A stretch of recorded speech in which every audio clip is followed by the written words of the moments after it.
Our last destination is Pure Gold Duty Free in Clark, Pampanga. Ito na nga po ang aming last stop. Anyway, this is not my first time na makapunta dito.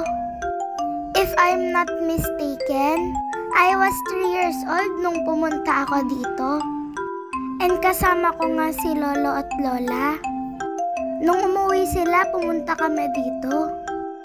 Etong Pure Gold Duty Free pala, hindi siya katulad ng Pure Gold na nasa iba't ibang lugar. I mean, mga imported ang mga products na nandito. Especially made from US. Kaya siguro tinawag siyang duty free. Kasi more on imported products. And ayan, naglilibot-libot nga kami nila Mami at Daddy. And nakita nga ulit namin si Tita Joy. Naglolokohan na naman sila ni Mami.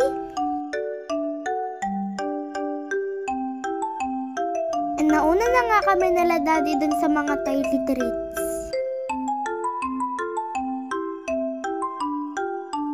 May hinahanap nga kasi si Mami doon. Kaya doon kami pumunta sa kabila. Nakasalubungan nga namin yung mga ibang teacher.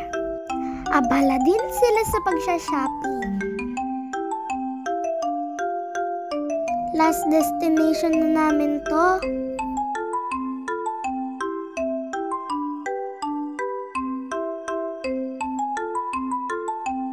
Kaya sandali na lang kami para lumibot.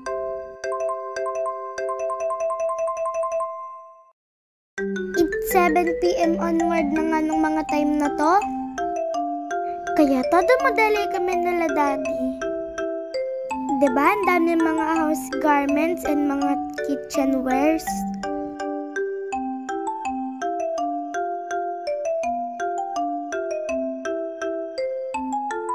Ang laki-laki po talaga ng Pure Gold Duty Free na to. And more on libot talaga. At wala nga yung hinahanap ni Mami. Kaya iba na lang yung kinuha niya.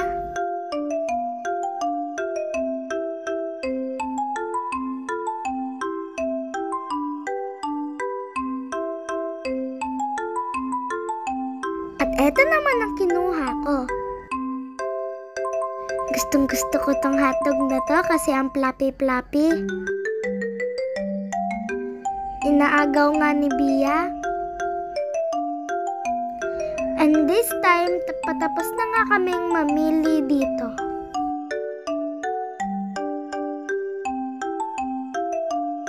Pabalik na nga kami sa bus niyan. These are the highlights of our last destination.